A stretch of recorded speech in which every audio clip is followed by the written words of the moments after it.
في يوم 7 أبريل اللي بيوافق يوم ذكرى المحرقة اليهودية، حصلت حاجة ما كانتش في الحسبان. مجموعة من الهاكرز اللي بينتموا لحركة أنونيموس أعلنوا عن إطلاق حملة إلكترونية ضخمة ضد إسرائيل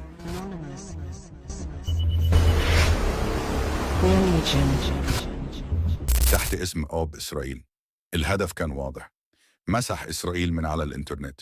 في الخلفية وتحديداً في زوايا الإنترنت المظلم كانت بتتجهز خطة ممنهجة لحرب إلكترونية شاملة، مش مجرد هاك عابر، لكن هجوم مدروس ومترتب له من شهور. أطلق عليه ما نفذوه اسم أوب إسرائيل. العملية دي ما كانتش وليدة لحظة غضب، لكن مشروع متكامل شارك فيه محترفين من أنحاء العالم، من بلاد عربية، من أمريكا الجنوبية، من أوروبا الشرقية وآسيا، ومجموعات بتنتمي لحركات حرية المعلومات، وحتى أفراد عندهم خصومة قديمة مع إسرائيل. كلهم اتجمعوا لهدف واحد: هدم البنية التحتية الرقمية الإسرائيلية، وإثبات أن أقوى الأنظمة ممكن تنهار بسطر كود واحد. البداية كانت بجمع معلومات دقيقة من مصادر مفتوحة. الهاكرز اشتغلوا على مواقع بسيطة جدا: مدارس، جمعيات صغيرة، صفحات فرعية لحكومة إسرائيل. مسحوا السيرفرات، حللوا نقاط الدخول، عرفوا مواعيد الذروة، أنواع الحماية، والسيرفرات المستخدمة، وحتى الأنظمة الإدارية. كانوا بيدوروا على ثغرات زي SQL injection و remote field inclusion، كل ما يلاقوا مدخل يدخلوا من خلاله بكل سلاسة ويسيطروا على جزء من النظام. بعد ما جمعوا المعلومات دي، دخلوا على مرحلة اختبار القوة. بدأوا يبعثوا رسائل بريد إلكتروني مزيفة مليانة أكواد خبيثة، فيروسات تجريبية، وروابط مصممة تكشف مدى ضعف الحماية. كل ده كان بيحصل في صمت بدون أي أثر واضح، لحد ما اتأكدوا إن الدفاعات فيها فتحات ممكن ينفذوا منها. وجت اللحظة الحاسمة. الساعة 12 منتصف الليل يوم 7 أبريل، الضربة الأولى انطلقت. أول هدف كان موقع وزارة الصحة الإسرائيلية، وسقط بشكل مفاجئ تماما. الموقع اتحذف من الوجود الرقمي. بعدها بدقائق المواقع الحكومية وقعت وراء بعض: وزارة التعليم، الطاقة، الاتصالات، وحتى روابط الوزارات الداخلية. الهجوم كان منسق بشكل عبقري، كأن كل فريق شغال على هدفه في نفس التوقيت. الهجوم كان باستخدام DDoS، يعني ملايين الأجهزة حول العالم بتهاجم نفس المواقع في وقت واحد. استخدموا أدوات زي اللويك وHYK ووزعوها على آلاف المتطوعين. فبقى الهجوم زي تسونامي رقمي، خنق السيرفرات وخلاها تنهار بالكامل. لكن الهاكرز ما وقفوش عند كده.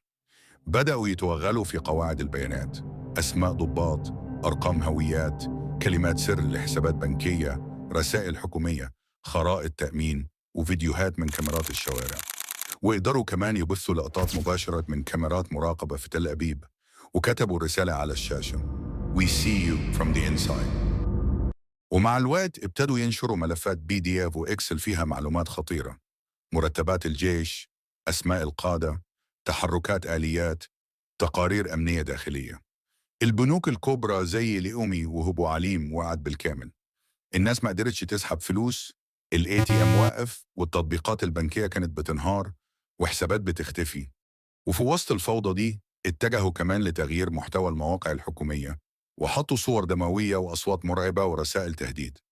وانتشر فيديو فيه شخص لابس قناع جاي فوكس بصوت مشوش بيقول: انتم اخترقتم أراضي غيركم، نحن اخترقناكم. انتم نشرتم الدم ونحن نشرنا الحقيقة. انتم تقتلون الأطفال ونحن نكسر جدرانكم الرقمية. انتظرونا أم نبدأ بعد. الهلع انتشر والإعلام العبري دخل في حالة ارتباك. صحف كتير وصفت اللي حصل بأنه تهديد وجودي للكيان الرقمي الإسرائيلي. المخابرات حاولت تتتبع مصدر الهجمات، لكن كل الطرق كانت مقفولة. البروكسيات، الشبكات المزيفة، والسيرفرات الوهمية مغطيين على كل أثر. والأغرب إن حتى بعد ما الهجوم الرئيسي خلص، ظهرت آثار متأخرة: مواقع بتقع فجأة، بيانات بتختفي، ملفات حساسة بتتسرب من وقت للتاني، كأنهم زرعوا قنبلة رقمية بتنفجر على مراحل. بعد إدراك الكارثة، اجتمع كبار المسؤولين الأمنيين، الموساد، وحدة 8200، وخبراء السيبراني من أكبر الشركات، وبدأوا عملية طوارئ لإعادة تشغيل النظام وتحليل حجم الضرر. أول خطوة كانت استرجاع السيرفرات، لكن اتضح إن النسخ الاحتياطية نفسها اتضربت، يعني فقدوا كل البيانات قديمها وجديدها. النتيجة كانت شلل تام في قطاعات حيوية زي التأمين الصحي والبريد. ووصل الرعب لأقصى مستوى لما تم رصد محاولة لاختراق نظام القبة الحديدية، مش بهدف تدميره لكن لاختبار ثغراته. الهاكرز بعتوا رسالة ضمنية: لو حبينا نقدر نوصل لعمقكم العسكري.